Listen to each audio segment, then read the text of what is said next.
ya. Jangan lupa yang belum subscribe, tombol lonceng dipencet, dan juga beri like, beri komen, yang baik, yang benar, jangan melanggar hukum. Sebelum kita mewawancarai Ibu Fadilah Hafiz, mari kita doa sejenak.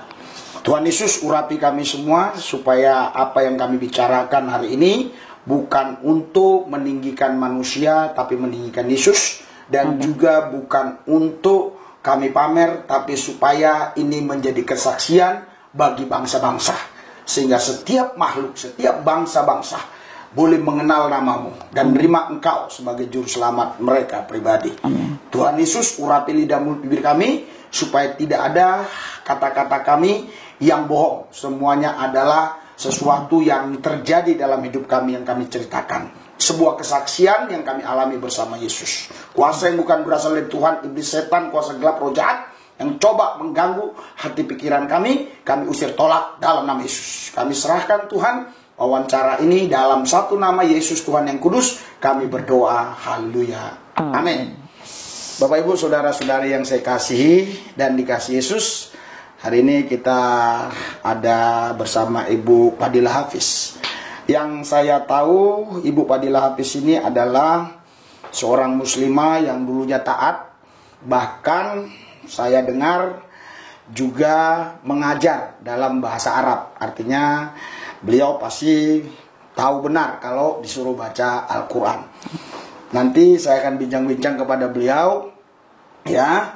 Ada beberapa hal yang saya pertanyakan, nanti beliau akan jawab. Dan biarlah apa yang kami bicarakan ini menjadi kesaksian dan menjadi berkat buat kita semua. Amin. Salam, Bu.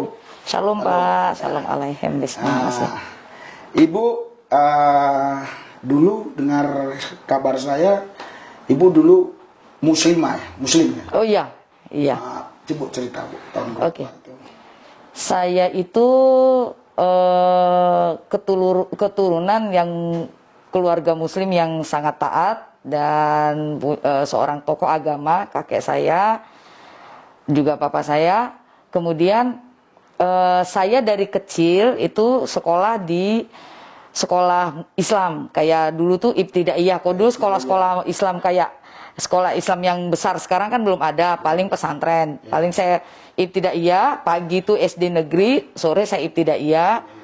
Sampai SMP pun begitu, saya sanawiyah, kemudian SMA, saya aliyah tapi di pesantren. Nah, di pesantren itu saya masuk pesantren, kemudian waktu kecil itu saya itu kan bimbingan luar biasa dari keluarga karena keturunan yang ini ya, yang dianggap penting lah. Saya kecil itu juara MTQ, Pak. Musabaqah tilawatil Quran tingkat anak-anak. Waktu itu tahun 80-an ya. Nah, kemudian SMA itu saya aliyah masuk pesantren. Nah, di pesantren itu saya pakai furha, pakai furqah, pakai cadar sama pesantren. Kemudian lulus dari pesantren itu saya kuliah di IAIN, kalau sekarang UIN ya. Salah satu kampus Islam negeri di Sumatera. Saya ambil 2 fakultas. Kalau dulu masih boleh, kalau sekarang udah nggak boleh kayaknya. Tapi kurang tahu juga saya. Dulu saya ambil fakultas Usuluddin, perbandingan agama. Kedua fakultas adab, ambil fakultas jurusan sastra Arab. Nah, singkat cerita, ketika saya belajar di Usuluddin itu tahun 95 ya, saya masuk kuliah. Nah, itu kan saya karena ada mata kuliah perbandingan agama. Saya ambil jurusan perbandingan agama maksud saya. Nah, di situ saya kan belajar kristologi. Nah, disitulah baru saya menyadari ada beberapa kejanggalan dan yang saya belajar sendiri. Saya telusuri itu, Pak. Sampai akhirnya karena saya belajar sendiri, karena kita ini kan Alkitab nggak sama kayak kitab yang lain. Karena Alkitab ini kita harus belajar tuh ada yang bimbing. Paling tidak kita harus ada urapan Roh Kudus, baru kita mengerti isinya. Nah, karena saya tidak ngerti itu, baca asal baca. Baca saja, jadi saya nggak paham. Akhirnya di semester kelima saya mundur, padahal saya dulu beasiswa itu. Saya mundur, karena ada sesuatu yang saya di hati saya tuh bertolak belakang, akhirnya saya mundur. Keluarga marah besar karena saya kan sangat diidam-idamkan untuk menggantikan bapak saya atau kakek saya ya di daerah saya waktu itu. Akhirnya saya kakek saya tuh seorang tuan guru di pesantren lama, di pesantren zaman dulu ya, tapi sekarang pesantren itu masih ada. Nah, akhirnya saya keluarga mengucilkan saya, tapi itu saya belum masuk Kristen itu Pak. Belum masuk Kristen, saya belajar terus belajar, akhirnya saya bingung. Saya pergilah ke Jawa waktu itu. Saya dalam kebingungan, saya nggak tahu, saya kuliah lah di sebuah perguruan tinggi seni. Akhirnya saya ngambil musik, padahal saya nggak paham musik, sama sekali nggak paham. Not balok saya nggak tahu, main piano apalagi nggak pernah pegang. Taunya saya kan cuma ngaji, ya. Nah, di situ singkat cerita saya masih belajar itu Pak.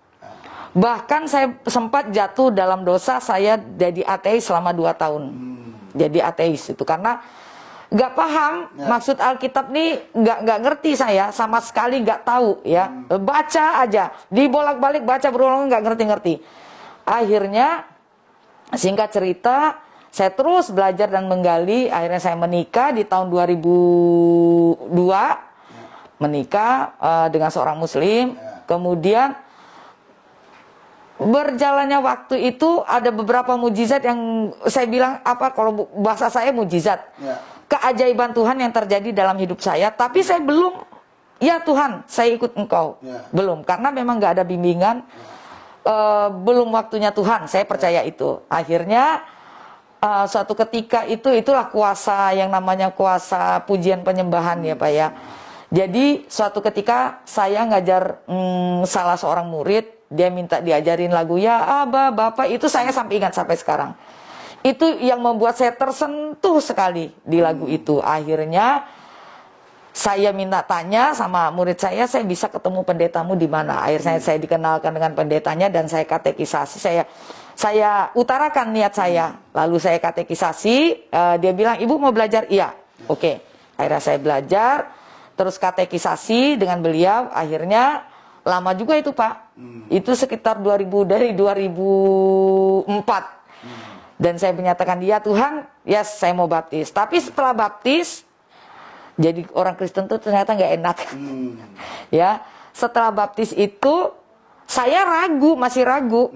Oh, nanti aku masuk neraka apa masuk surga? Masih tetap ada keraguan itu. Tapi kesininya kemudian saya kasih tahu ke keluarga di tahun 2013 itu. Akhirnya saya diusir, diceraikan mentah-mentah sama suami, kemudian saya diusir, akhirnya terdamparlah di suatu tempat, kan ya begitu. Nah, ternyata jadi orang Kristen tuh tidak cuma masuk Kristen, dibaptis setiap seminggu sekali ke gereja. Ternyata nggak cukup seperti itu. Nah, saya pikir hanya seperti itu dulunya. Nah, terus saya melayani Tuhan, di jamaah Tuhan untuk bisa melayani Tuhan itu baru di 2015 deh kayaknya Pak. Itu saya bilang, "Ya Tuhan, aku melayanimu." Nah, selama saya masuk Kristen tuh cobaannya luar biasa. Karena memang bayar harga dan pikul salib. Diasingkan, maksudnya dikucilkan keluarga, dipersekusi pun udah pernah, kemudian diputuskan tali silaturahim, kemudian sebagai ahli waris bla bla bla, segala macam itu diputuskan. Kemudian saya dikejar-kejar beberapa organisasi muslim waktu itu, dan saya jujur tidak ada satupun gereja yang mau memberikan suaka pada saya waktu itu. Malah orang muslim sendiri teman saya. Nah, itu sempat menggoyahkan iman saya waktu itu. Tapi puji Tuhan, Tuhan itu tidak pernah sia-sia memilih kita, karena Tuhan bilang, "Aku yang pilih kamu, bukan kamu yang pilih aku." Begitu Pak. Kesininya ya saya puji Tuhan, perlindungan Tuhan itu luar biasa sempurna. Ya saya merasa memang Tuhan Yesus tuh nggak ada duanya. Dimanapun di dalam hidup saya, Tuhan Yesus tuh tidak ada duanya. Ya, bagi saya. Jadi waktu ibu nikah, ibu kan nikah Islam. Iya, benar. Tapi walaupun ibu sebelum nikah, ibu sudah mulai mempelajari Alkitab. Benar, iya. Nah, terus waktu ibu nikah, suami ibu nggak tahu bahwa ibu Nggak tahu. sedang mempelajari kristologi. Enggak tahu, iya. Setelah ibu lebih memahami lagi, lebih dalam lagi, suami tahu. Suami Enggak tahu. Jadi alasannya suami menceraikan ibu apa? karena saya yang memberitahu. Iya, ibu memberitahu bahwa ibu udah mau ikut Yesus lah. Gitu. Iya, benar.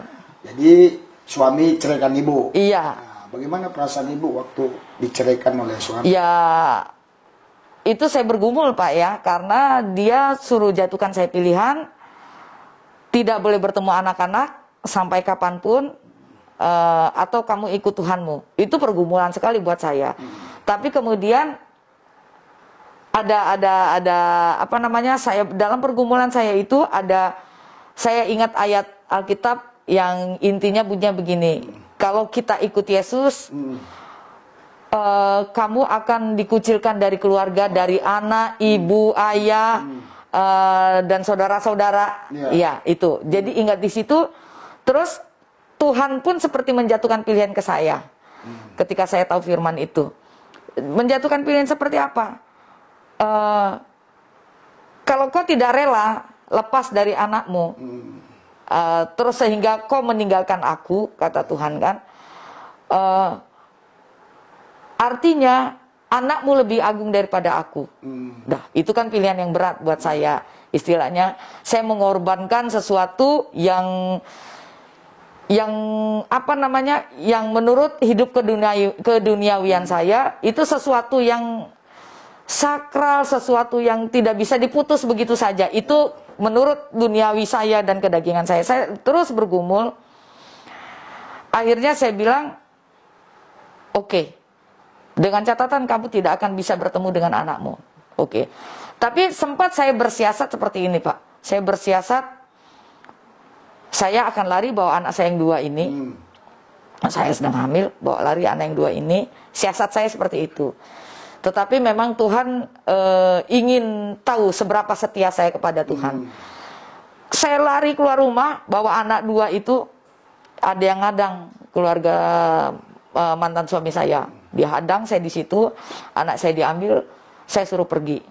Ya, itu kejadiannya ibu nikah tahun berapa, terus mengenal Yesus tahun berapa, cerai itu tahun berapa? Gitu. Oh ya. Dan anak pada waktu itu yang dua anak itu sudah umur berapa dan yang di kandungan umur berapa? Oke.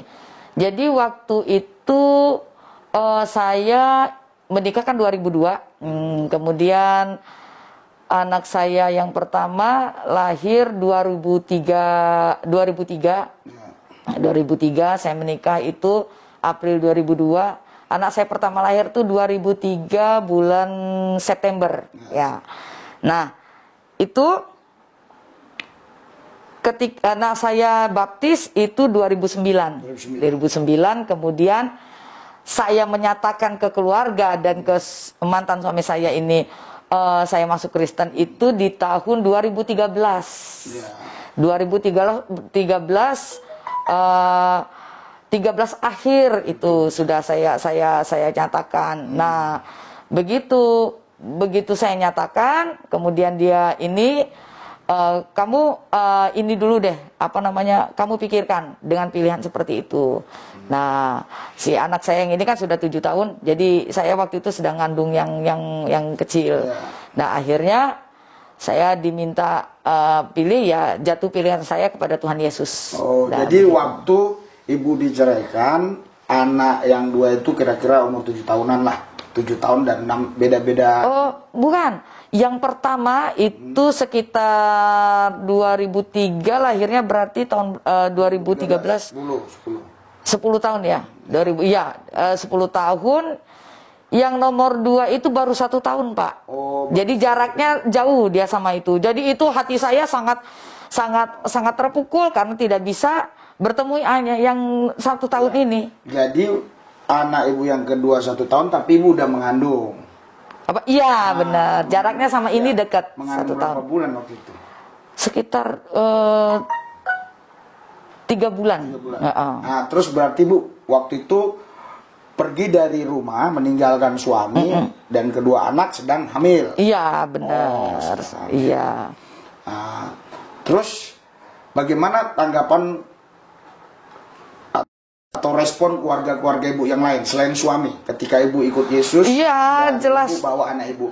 Ya jelas saya dihina mati-matian, ya itu saya diputus nasabnya ininya, silsilah saya, tali silaturahim, dia tidak dianggap anak, tidak dianggap saudara, dan bla bla bla, bahkan macam-macam lah.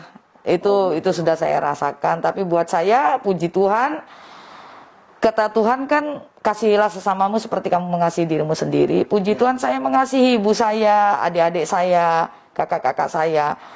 Walaupun itu lama Pak prosesnya memang, walaupun kakak-kakak saya masih tidak menerima saya, tetapi puji Tuhan adik-adik saya dan ibu saya sekarang minimal sudah bisa menerima saya. Itu pun baru 2 tahun ini, 2-3 tahun ini, ya puji Tuhan. Jadi kedua anak ibu itu sampai hari ini dan suami dan semua keluarga belum ada yang ikut Tuhan Yesus. Belum, baru saya. Iya. Yang ikut Yesus ya anak yang di kandungan ibu. Iya, benar. Gitu. Ya, terus ibu sehari-harinya kegiatannya apa sekarang? Saya kebetulan mengajar di sebuah kampus, mengajar ini musik, mengajar jadi dosen di sebuah kampus swasta.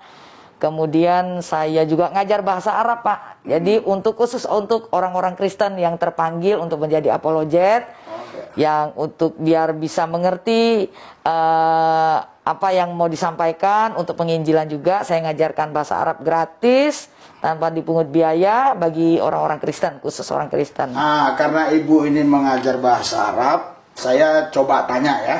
Kalau kita bahasa Indonesia diterjemahkan ke Arab, dalam bahasa Indonesianya siapa namamu? Sebentar, Pak. Iya. Siapa namamu itu gimana? Man ismuka. Munya siapa dulu, laki-laki atau perempuan?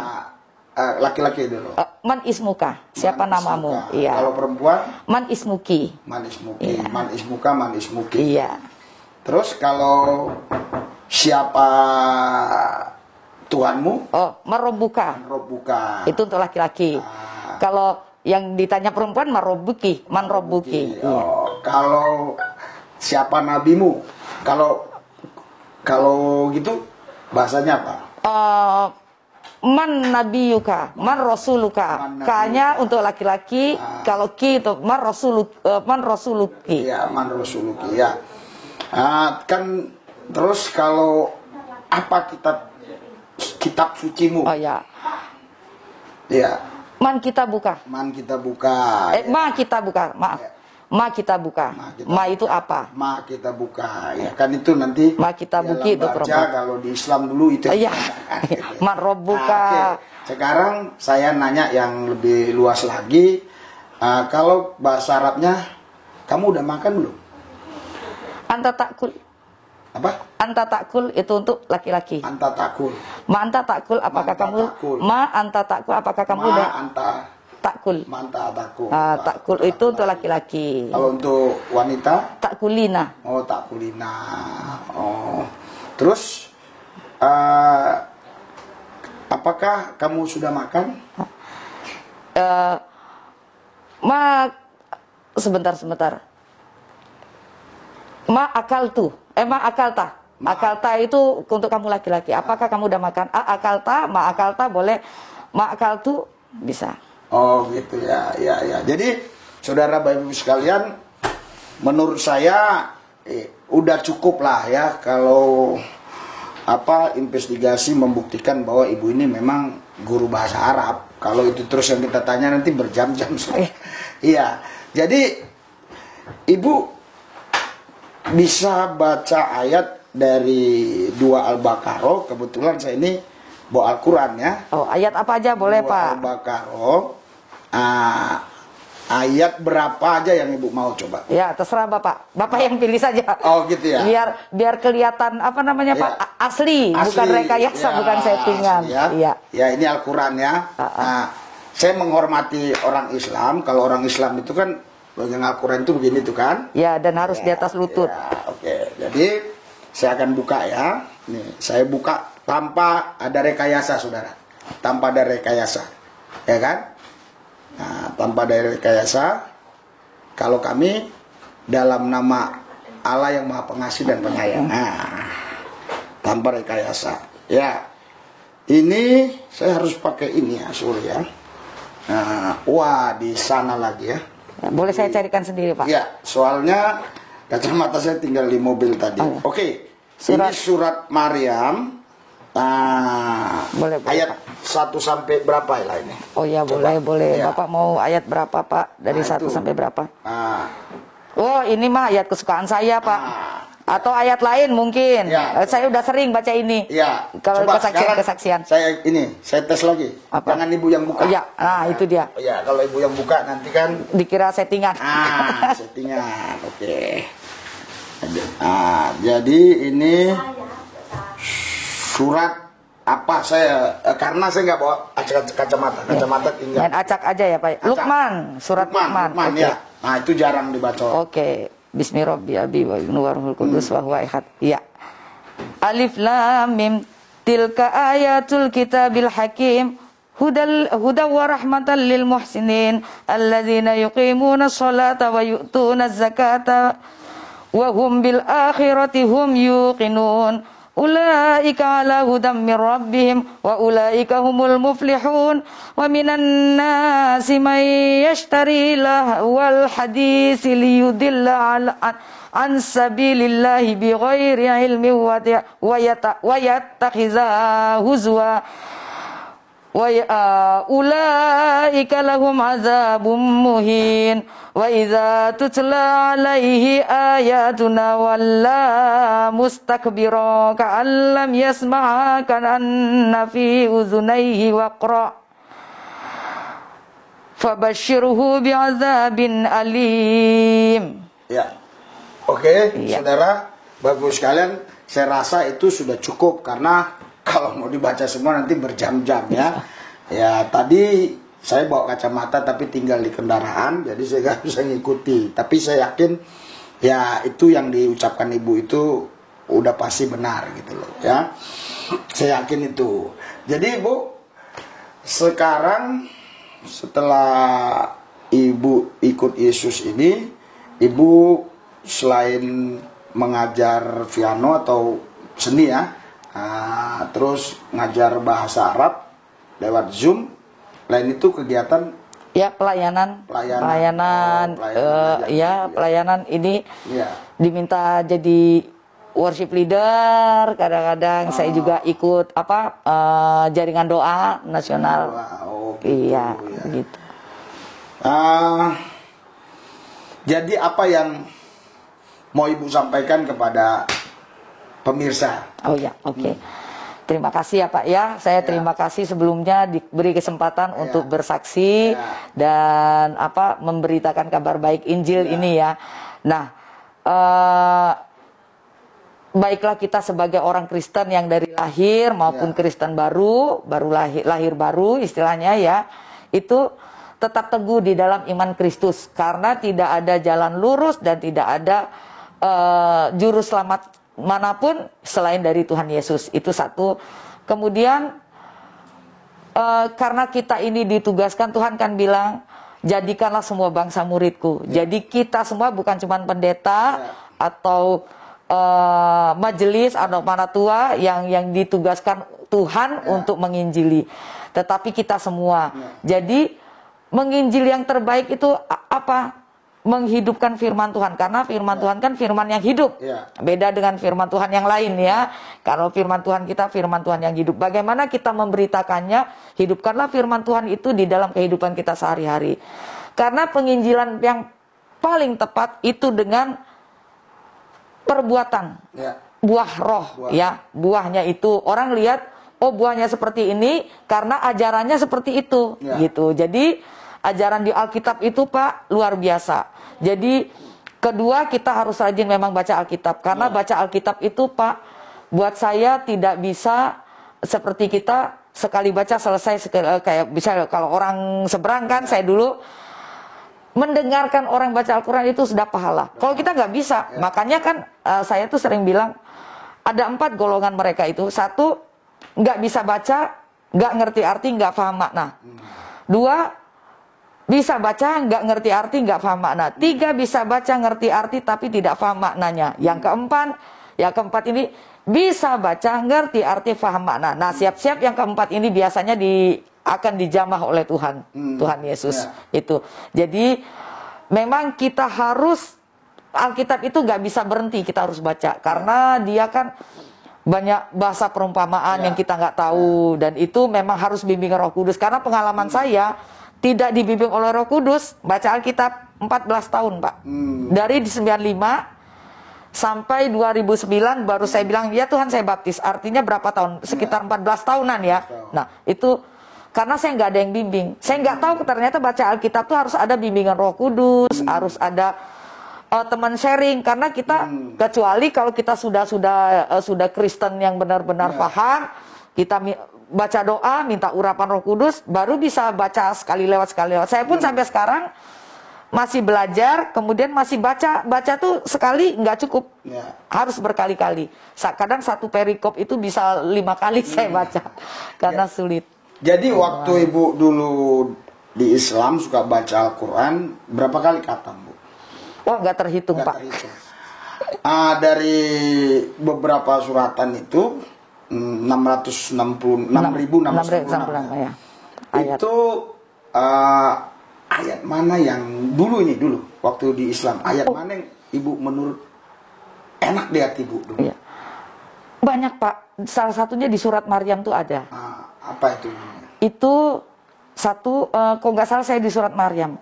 Sejahteralah engkau, wahai Isa, yang lahir, mati. 19, kalau nggak salah ya, Pak ya. Lahir, mati, dan dibangkitkan. Nah, itu yang membuat saya. Coba Ibu bahasa Arab kan? Saya lupa. Harus baca ya? Pokoknya ingatnya saya tuh, apa namanya, wulid tuh, mati, lahirku. Uli itu maut itu kan wamutu maut, mati. Saya lupa apa ya, sejahtera, harus baca. Oke, Bapak boleh Ibu, surat Maryam ya, Pak ya. 19 ayat 3. Karena itu kan ayatnya itu kan kata-katanya nggak cuma itu. Maryam 19 ayat 33 ya. Iya. Saya suka lupa ayat apa. Sudah lama nggak baca, cuman Maryam itu 19. Berarti 19. Oh iya ya. Ayat 33. Oh ini. Wassalamu ala yauma wulidtu, ya benar. Wa yauma amutu, hari saat aku mati. Wa yauma ub'atsu hayyan. Nah, ini dan kesejahteraan semoga dilimpahkan kepadaku, kata Isa, pada hari aku dilahirkan dan hari aku mati, dan pada hari aku dibangkitkan hidup kembali. Itu dia. Jadi ini dulu ayat kesukaan Ibu lah ya. Iya.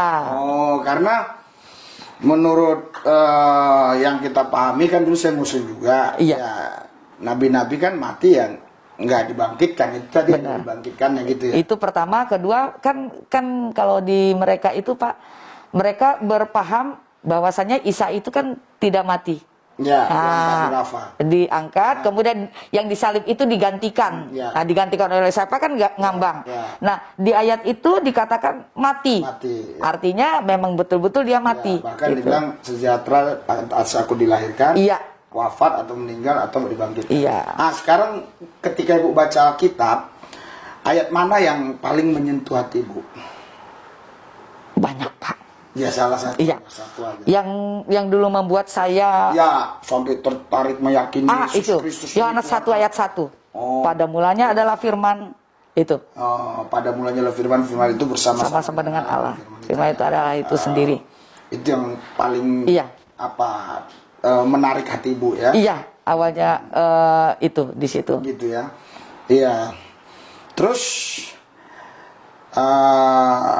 sekarang Ibu bandingkan setelah Ibu ikut Yesus, sebelum Ibu ikut Yesus. Jauh sekali, Pak. Nah, coba Ibu cerita. Ya, kalau sebelum ikut Yesus tuh kedekatan dengan Tuhan itu kurang.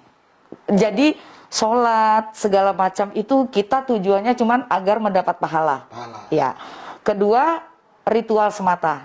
Ya, kalau jadi orang Kristen, bagaimana kita dekat sama Tuhan itu kita kayak berbicara kan sama Bapa. Ya, saking dekatnya.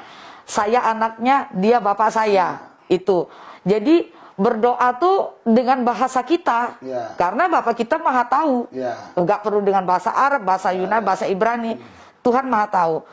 Dan saya merasa kedekatan tuh luar biasa begini, Pak. Misalnya saya itu ada sesuatu pergumulan. Itu Tuhan itu yang satu, iman. Makanya saya selalu bilang tuh iman itu di pikiran sama di hati.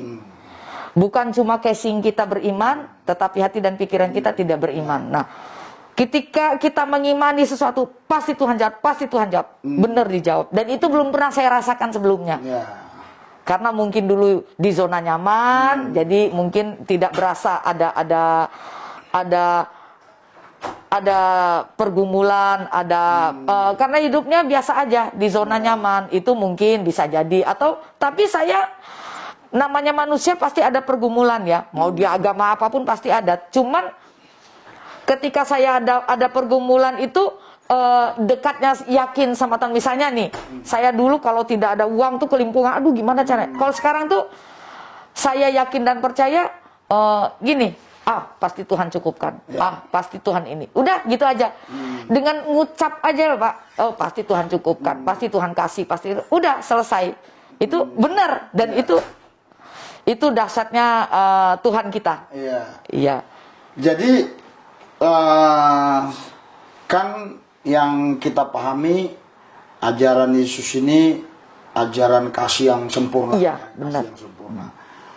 Jadi waktu ibu dibully, dipersekusi, apapun istilah namanya, atau dicaci, dimaki oleh keluarga ibu, nggak sakit hati, nggak dendam gitu? Puji Tuhan enggak tuh Pak. Enggak. Sampai saat ini. Nah, sekarang bandingannya kalau dulu waktu ibu sebelum ikut Yesus atau waktu dulu ibu Islam, kalau ada orang ngejek ibu entah macam-macam, sakit hati nggak? Oh banget Pak. Oh gitu ya? Iya, jadi begini. Berarti dulu perubahannya jauh, signifikan banget. Jadi kalau dulu saya tuh suka ngeledek orang Kristen loh Pak. Dan dulu saya pernah memualafkan sekitar 28 orang. Semua alafkan. Aduh saya minta ampun sama Tuhan Yesus. Itu saya itu kalau ingat itu tuh lucu. Saya suka ngeledek orang Kristen dulu. Tapi saya lihat kok orang Kristen biasa aja, saya ledek juga biasa aja. Oh saya pikir karena dia tuh sedikit orangnya, dia takut sama saya. Ternyata begitu saya masuk jadi orang Kristen, setelah saya dibaptis, setelah saya kenal Tuhan Yesus lebih dekat, saya dimaki orang, dibully itu biasa aja. Jadi begitu juga mungkin ketika teman saya bully juga mungkin perasaannya sama kayak saya. Itu satu. Kemudian karena mungkin saya sudah belajar Alkitab sudah kasih tahu, kasihilah sesamamu. Itu. Bahkan kasihlah musuhmu. Iya, lah saya anggap mereka bukan musuh saya, saudara sedaging, ya kan, saudara daging. Ya saya tidak berhak memusuhi gitu. Saya harus mengasihi. Musuh aja kita kasih, apalagi ini saudara. Itu yang saya lihat di Alkitab itu luar biasa. Terus juga kalau dulu Pak, saya orangnya emosian. Jadi pantang disenggol dikit, udah. Kalau sekarang tuh paling kalau sudah ngelihat gak damai sejahtera saya tinggalin, udah selesai. Saya mengampuninya Tuhan, tapi maaf saya nggak bisa berlanjut-lanjut, saya tinggalin, sudah selesai.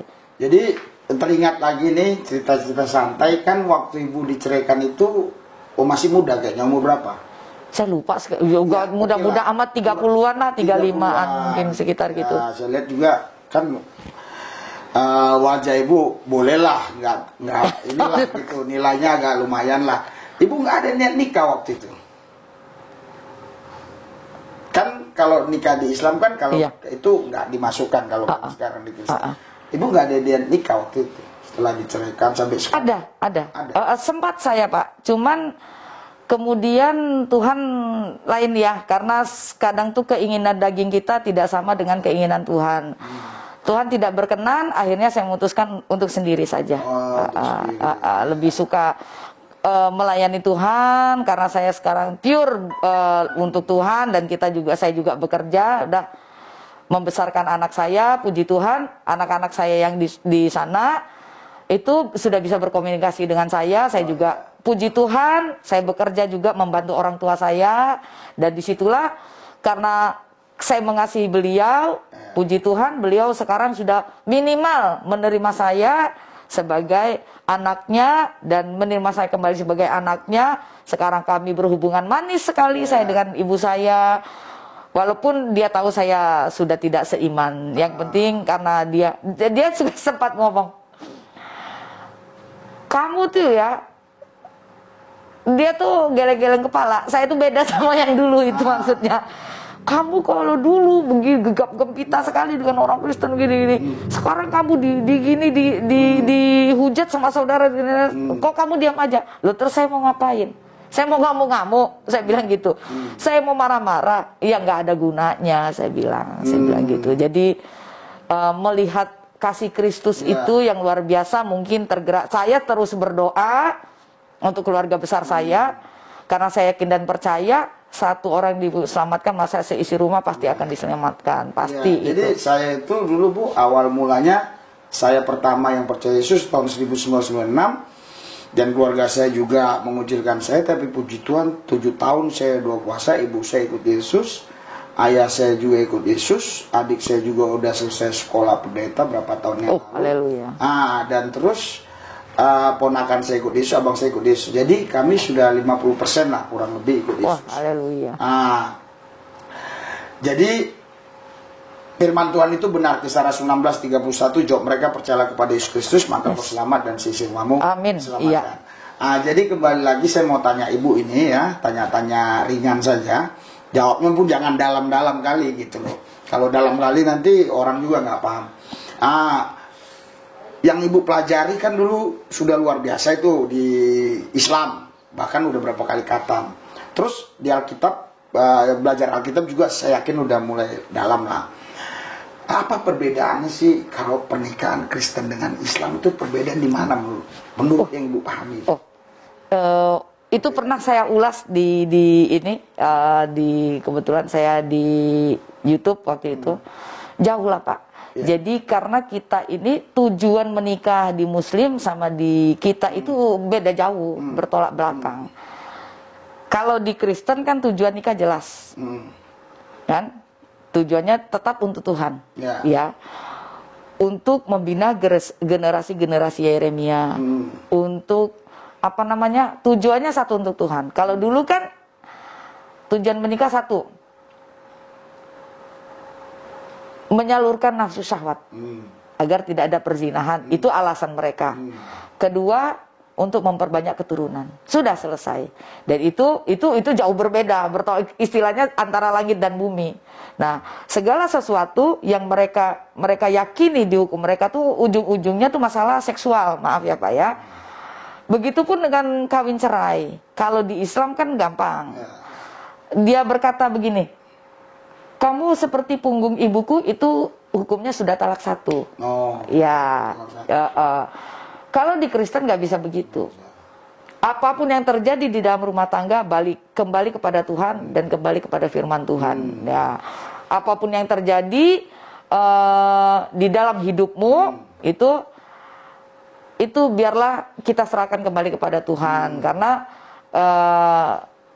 segala yang dipersatukan oleh Tuhan tidak bisa dipisahkan manusia kecuali maut. Itu masalah poligami juga di Kristen nggak ada itu poligami, karena Tuhan melarang itu. Kalau dia bilang waktu itu siapa Salomo itu kan beda cerita, itu kan mereka nggak tahu konteksnya gitu.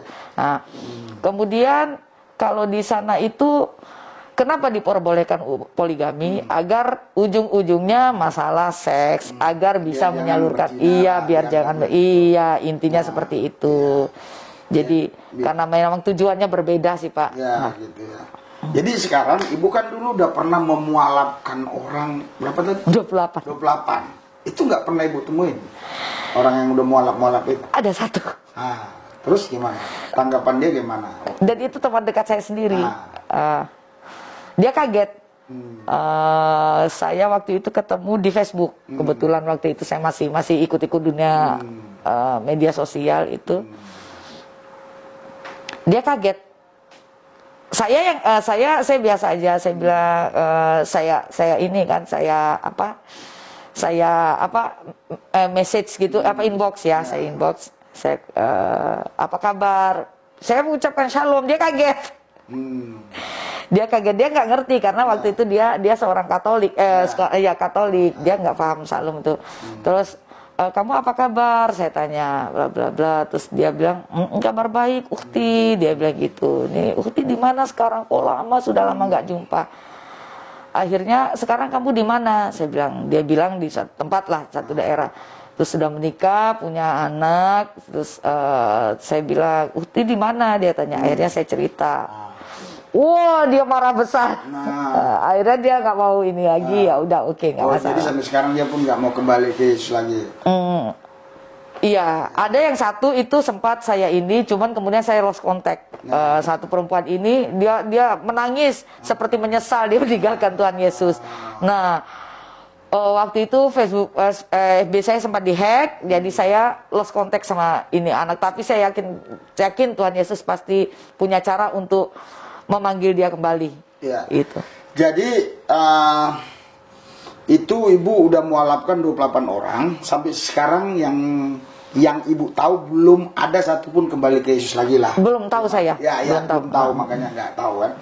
Sekarang setelah itu kan ibu sekarang udah pengikut Kristus. Matius 28 bilang jadikan semua bangsa muridku, dan juga di Markus 16 ayat 15 beritakanlah Injil kepada setiap makhluk kan gitu. Iya. Dulu awal mulanya juga saya bingung, makhluk itu kan binatang juga makhluk. Benar. Oh, ternyata setelah saya doa saya baru tahu. Jadi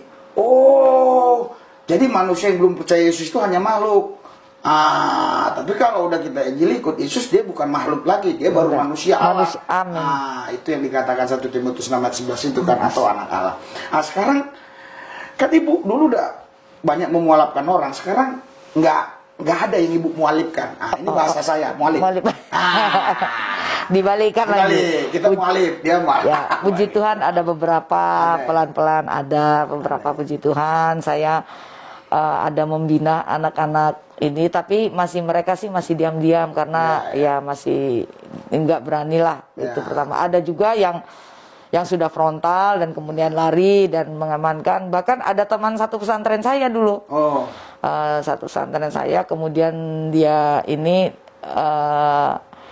bahkan dia itu masih menjadi seorang mujahidin. Di pas waktu itu di Palestina beliau ini mujahidah lah ya. Karena saya menginjil itu kebanyakan sesama wanita, lebih enak, lebih gampang masuknya itu. Nah, itu akhirnya dia gak berani pulang. Sudahlah, saya di sini aja, Bu. Oh ya, nggak apa-apa. Umi, anak-anak pagi saya itu Umi biasanya. Umi biar, oh ya nggak apa-apa kalau kamu udah merasa damai sejahtera. Ya udah, akhirnya saya minta tolong teman saya yang ada tinggal di sana. Akhirnya puji Tuhan hidup bersama teman saya itu. Teman saya perempuan juga di Palestina itu. Kemudian puji Tuhan udah yang teman saya yang baru masuk, yang baru diselamatkan itu menikah dengan orang sana, orang Palestina Kristen. Sorry, ada ketinggalan yang saya belum tanya. Ibu selama Islam udah pernah naik haji gitu? Oh belum, saya kan masih kecil waktu itu Pak, masih usia 17, 18, 19 lah saya kenal ini. Cuman waktu kecil itu pernah, karena kan masih banyak kerabat yang di sana. Itu pernah saya ke Tanah Arab. Oh, dibawa orang keluarga. Keluarga waktu itu. Jadi dibawa keluarga ibu ke sana. Iya. Sekarang apa closing statement ibu untuk pembicaraan kita hari ini? Oke. Closing statement saya, satu, kita menjadi umat Kristus yang rendah hati, yang bisa mengabarkan sukacita Injil. Satu, dengan cara hidup kita harus di dalam firman, dan selalu membawakan kita ini, membawakan firman Tuhan. Bukan membawakan firman Tuhan secara lisan, akan tapi secara perbuatan. Karena kita orang Kristen ini Pak, jadi teladan. Karena kita ini bukan karena kita minoritas, tetapi karena kita ini anak terang, kata Tuhan. Kita hidup di tengah kegelapan, ya. Jadi orang nyorot. Kalau kita salah melangkah, salah melakukan menjalankan firman Tuhan, orang nyorot, orang lihat. Orang Kristen kok begitu? Nah, itu. Jangan menjadi istilahnya batu sandungan. Benar. Jadilah orang Kristen yang penuh hikmat, saling solid, saling bersatu, dan untuk yang muda nih Pak, penting sekali. Carilah pacar dan pasangan hidup yang seiman. Karena kalau sudah tidak seiman, kita nggak bisa memaksakan kehendak, ya. Biarlah Tuhan dulu lah yang menjamah hatinya sehingga dia bisa ikut Kristus. Kemudian jangan memaksakan kehendak kita, karena kehendak kita kadang-kadang bukan kehendak Tuhan, gitu. Kemudian untuk teman-teman kita yang Muslim, yang di luar Kristen, kiranya kita saling menjaga dan menghormati kesaksian ini untuk menguatkan iman teman-teman yang Kristen, bahwasanya tidak ada ilah selain Yesus Kristus, dan tidak ada jalan lurus dan jalan keselamatan kecuali Yesus Kristus. Akulah jalan dan kebenaran dan hidup. Tidak ada satupun yang bisa menuju Bapa kecuali melalui aku. Begitu firman Tuhan. Benar ya Pak ya? Iya, itu harus kita imani dan kita pasang teguh-teguh gitu. Jadi saudara, Bapak Ibu sekalian, ada beberapa poin tadi yang saya ambil dari closing statement tadi. Saudara, ada beberapa hal yang saya ambil. Yang pertama itu, Ibu ini pesankan kita jadi orang Kristen itu ya harus benar-benar terang. Sebenarnya bukan menjadi terang, karena Matius 5 ayat 13 bilang kamu adalah garam dunia, terang dunia. Bukan menjadi garam sebenarnya. Ketika kita di dalam Kristus, ya, kita bukan lagi mau berubah menjadi garam, bukan. Kita sebenarnya otomatis nature kita, sifat dasar kita sudah berubah. Makanya Alkitab bilang di sini bukan menjadi, kalau kita baca ya. Saya akan bacakan ya. Bukan menjadi. Matius pasal yang ke-5 ayat 13, kamu adalah garam dunia. Jika garam itu menjadi tawar, dengan apakah ia diasinkan? Tidak ada lagi gunanya selain dibuang dan diinjak. Kamu adalah terang dunia. Kota yang terletak di atas gunung tidak mungkin tersembunyi. Lagi pula orang tidak menyalakan pelita lalu meletakkannya di bawah gantang, melainkan di atas kaki dian, sehingga menerangi semua orang di dalam rumah itu.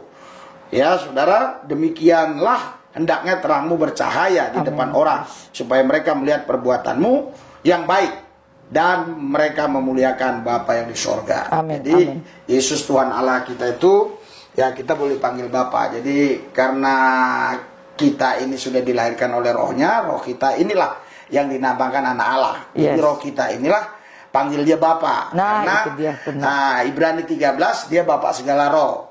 Jadi Allah kita panggil Bapa, tapi dia punya nama, namanya Yesus Kristus. Saudara, yang kedua yang saya dapatkan tadi dari closing statement Ibu ini, yang saya dapatkan adalah yang kedua itu, kita harus cari yang seiman. Ini khusus muda-mudi. Ini saya pelayanan kemana-mana saudara, ya. Sampai ke pelosok-pelosok Nusantara ini sudah ya. Mulai Sabang, Merauke, Roti Talaut. Dulu Roti Talaut, sekarang Miangas apa sekarang namanya. Dulu Roti Talaut. Jadi saya ada pelayanan kemana-mana. Setiap daerah pasti adalah orang Kristen itu yang tinggalkan Yesus hanya gara-gara jodoh ya. Nah, gara-gara jodoh. Karena waktu masih kecil itu selalu kita panggil siapa nama. Nah, sudah remaja dia mulai siapa saya. Yang cewek sudah mulai pakai lipstik, pakai bedak, ya kan? Siapa saya yang cowok naik motor mulai kenceng-kenceng siapa saya. Ya kan? Tapi kalau udah agak dewasa dikit siapa nama. Tapi kalau udah umur 30 tahun lebih yang cewek ini belum nikah, siapa aja. Nah, jangan sampai seperti itu saudara ya. Jadi seiman tadi itu saudara, saya baca itu di 2 Korintus ya. 2 Korintus 14 apa 2 Korintus 6 ya. Saya akan bacakan ya. 2 Korintus 14 saya akan bacakan 2 Korintus 6 ayat 14. Janganlah kamu merupakan pasangan yang tidak seimbang dengan orang-orang yang tak percaya. Sebab persamaan apakah yang terdapat antara kebenaran dan kedurhakaan? Atau bagaimana terang dapat bersatu dengan gelap? Kalau kita baca seterusnya ini, pengertiannya adalah kita tidak boleh berpasangan yang tidak seiman. Tidak boleh pacaran dengan yang tidak seiman. Apalagi nikah. Kalau dia ikut Yesus dulu. Jadi tidak dibenarkan kita itu, oh aku injili dia dulu lah. Nggak benar. Itu nggak boleh, nggak boleh. Iya, karena banyak orang, biarpun dia agamanya lain, ku injili dulu. Itu nggak boleh. Nanti dia ikut Yesus bukan karena dijamin Yesus, karena mau nikah. Benar. Ya, saya kasih sedikit masukan, saudara, atau mungkin pemahaman ya. Di dalam kekristenan itu ada 3 level. Yang pertama satu agama, yang kedua satu iman, yang ketiga seiman. Kalau satu agama tinggal buka KTP saja. KTP-nya apa? Oh, agamanya Kristen. Gitu ya. Tapi kalau satu iman itu beda. Saya misalnya ada problem masalah ini, saya datang ke Yesus. Tapi yang satu lagi misalnya si Joner misalnya, maaf ya kalau ada nama ini. Ya. Terus dia ada masalah pergi ke dukun misalnya, atau ke Gunung Kawi misalnya. Itu bukan satu iman gitu. Itu hanya satu agama. Nah, tapi tidak satu iman. Tapi kalau si Joner tadi tetap ke Yesus pasti satu iman. Tapi ada yang namanya seiman. Ini bicara level. Kalau se itu bicara level. Seumur, sepangkat, ya. Asal ada sesenya lah. Jadi Tuhan mau muda-mudi ini yang dengar ini, ya, kalau nikah itu bukan hanya satu agama, satu iman, tapi seiman. Seiman itu selevel imannya. Karena begini, kalau nggak selevel, yang satu nanti sungguh-sungguh doa, sungguh-sungguh nyembah, sungguh-sungguh muji. Ya, misalnya itu si perempuannya. Si laki-lakinya bilang, emang kau bisa makan dari doa terus makan emang? Itu loh. Ya, jadi, ya sebaliknya juga, kalau si laki-laki yang level imannya lebih tinggi gitu, tiap hari kau gereja, tiap hari doa, tiap hari Tuhan terus. Bukannya duit Tuhan terus, jadi masalah. Mau makan apa? Jadi mau makan dari agama, katanya harus, gitu. Ya, harus seiman, ya. Bukan satu agama, bukan satu iman, tapi seiman. Tetapi bukan berarti, saudara, jadi nggak boleh dong satu iman. Bukan gitu maksud saya. Maksud saya itu adalah, kalau levelmu, misalnya sudah masuk level 9, kau cari yang level 9. Yang saya khawatirkan, nanti kalau kau cari level 1, masalahnya berat kali hidup ini, gitu loh. Kita nggak mau hidup ini berat. Bener. Ya, kita cari yang sudah jadi aja. Jadi ngapainlah kita cari yang namanya batu berlian dari Afrika Selatan. Di Afrika Selatan itu ada batu, kalau ahlinya itu tahu itu berlian. Tapi dia nggak akan bisa dijual sebelum digosok. Digosok dulu, baru nanti jadi yang namanya berlian yang bisa dijual di toko. Jadi kalau batu koral ya mau digosok dan batu koral. Artinya gini, kalaupun kita dapat berlian yang memang sudah digosok lah, carilah, ya. Jadi maksud saya kita cari yang levelnya seiman. Yes, benar. Menikah. Oke Bu, terima kasih atas perjumpaan kita hari ini. Iya, sama-sama Pak. Kita akhiri dengan doa. Iya. Ya. Tuhan Yesus, aku bersyukur kami sudah berbincang-bincang dengan Ibu Padilah Hafiz. Biarlah kuasa Tuhan bekerja atas Ibu Padilah Hafiz ini. Dia adalah garam dunia, dia terang dunia. Dia akan menjadi saksi Tuhan dimanapun dia berada. Tetap dalam perlindungan penjagaan Yesus. Tidak ada satupun yang bisa mengganggu-gugat dia. Begitu juga Tuhan Yesus, semua pemirsa yang melihat mendengar ini, biar mereka tidak beranggapan yang salah. Biar mereka tidak berpikir negatif. Tujuannya ini bukan untuk saingan, bukan untuk menceritakan jelek baik agama itu agama ini, tapi kami ingin menguatkan iman rekan-rekan kami yang memang sudah ikut Yesus, supaya mereka tetap berpegang kepada Yesus. Yesus satu-satunya jalan, tidak ada jalan lain lagi. Dia nama tertinggi, nama di atas segala nama. Allah boleh banyak, Tuhan boleh banyak, tetapi Yesus nama di atas segala nama. Semua harus tunduk kepada nama Yesus. Karena dia Tuhan Allah, Juru Selamat kami satu-satunya. Tuhan Yesus, urapi kami semua, supaya kami jadi berkat dimanapun kami berada. Dalam Yesus yang kudus kami berdoa. Amin.